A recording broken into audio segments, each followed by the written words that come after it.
Hey everyone, welcome back to the channel, Brighton here, and today we're going to be going over how to get a duos win inside ranked reload. This will also apply to squads, but it's more applicable for duos because I was playing duos here, and also we did get 4 or 5 wins the night we recorded this. So this will be how to get duos wins in ranked reload. Alright, so off spawn you're probably going to have someone try to contest you, so you're not going to have that much loot, so I recommend trying to get as much loot as you can, tracking where they are above you. I definitely recommend having the footsteps showing, so visualize sound effects. And if you do see someone taking a fight, I'd recommend going and intervening in there, making sure you and your duo have 50% shield. As you can see, I dropped shield for my duo. So make sure you're looting up as much as you can because you want to have more mats and more heals than the other players.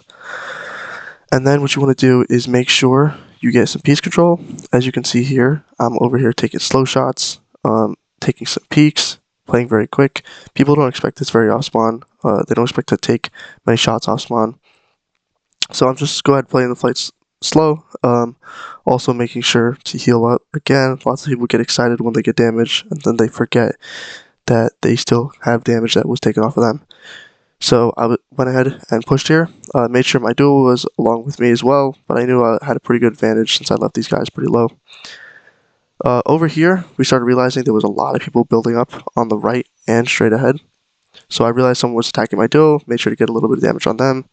I got enough for a crack, so I made sure to go push that person.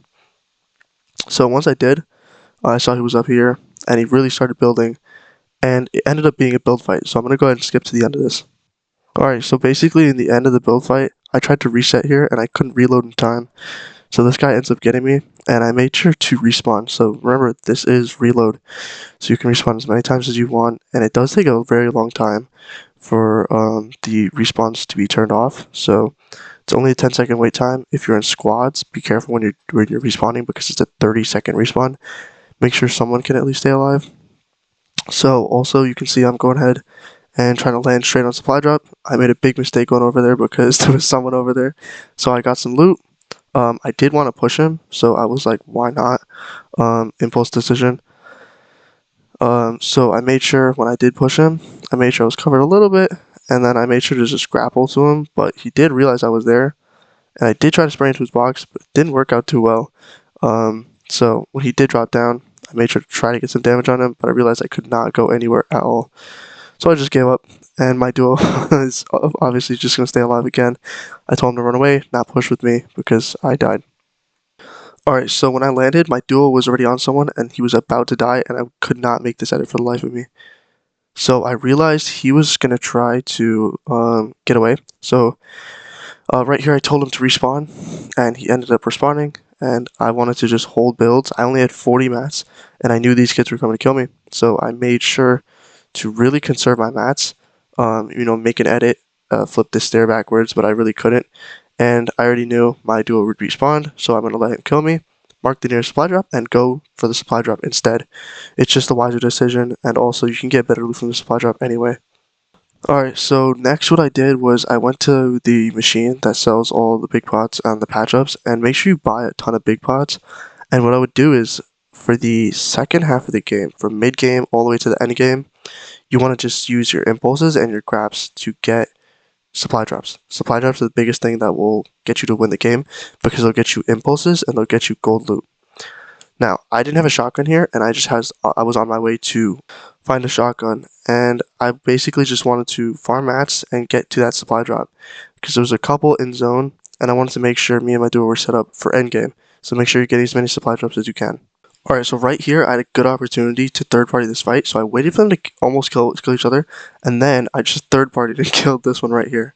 And this was really good because I got the shotgun, I ended up getting a gold Stark rifle, which ended up helping me win the game.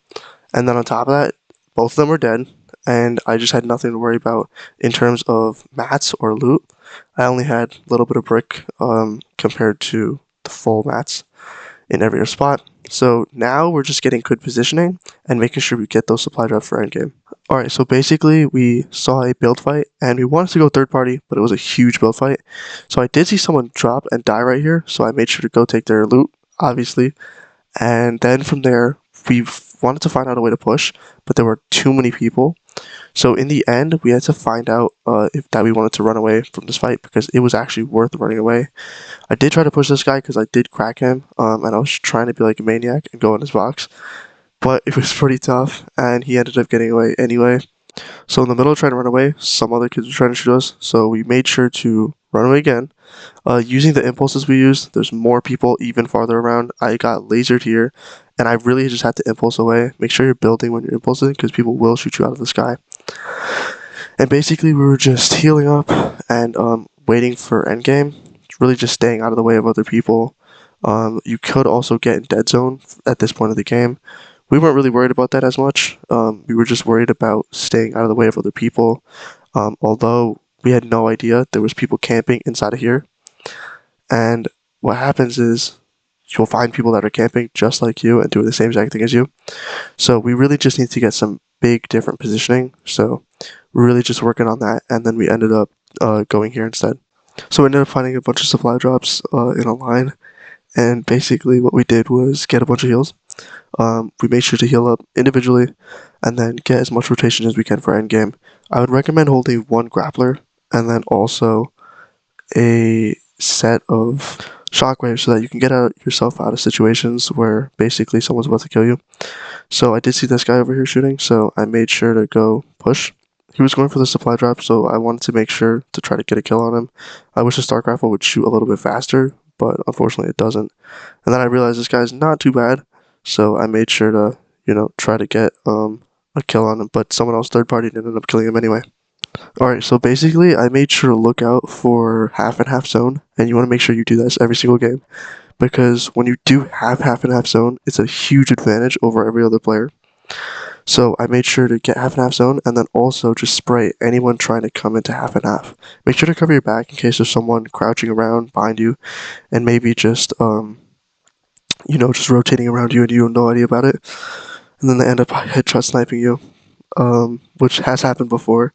And make sure when you're inside these builds like this, keep your head down, because you might think that your head's a little bit peaked, but it's ginormous above the piece of wood. So basically, in the end game, we had someone have to rotate towards us, generally. So we're making sure it ended up being a 2v1. We killed one of the other solos, and it ended up being a 2v1. So whether it's a 2v1 or not, you're going to have to make it a 2v1 by killing one of the first persons. So I told him to get a safer rotate, and I ended up trying to go back and pressure this guy, maybe into staying stuck, a little bit more in storm. I had a feeling he would impulse or something, which he ended up getting a good amount of damage on me. Then I remembered this was the same guy as before, made sure to impulse too. I could have looked back for a kill over there, but I was a little bit low, and I didn't want to look back and, try to get a kill on some guy that I didn't really have health for. So I also made sure to look for this chest, and I also thought the guy might have a peek on me, so make sure you cover up, because that little tiny mistake could cost you the whole game. So I ended up shooting him here, got 33 whited on him. I was thinking about grappling, but I had a feeling he would build up, so I decided to impulse back again, accidentally into storm, took 10 tick damage, and basically just waiting for him on the back end zone. My duo obviously healing me for whites. And this guy's grappling again, which he really did get pretty good with these grapples. And ended up being in the same box as him, but I didn't really want to take any 50-50 chances. So continuing, I decided to try to crank height and get as much height as I can on him, which was a very good idea, because now he's a little bit more intimidated. He dropped down, made sure to look out for him, and keep the pressure on by building above them, because if they don't, they'll make sure to impulse above you. So I made sure to accidentally impulse my duo into the storm, and that's probably the biggest mistake of this game, because he did take a little bit of damage, and he ended up staying on low ground when he should have stayed on high ground. If he did stay on high ground with me and him could have double teamed on high ground and ended up killing this guy, but which is good. He got a lot of damage on him, and I just came down for the kill and ended up killing him right here. And basically that was the end of the game. Although it was a 2v1, really, we probably could have singled one out. We did for other games during the night, but this was basically it for the video. I hope you guys enjoy it. I hope this does help you. And if it does, make sure to like, subscribe, comment, and I'll see you guys in the next one.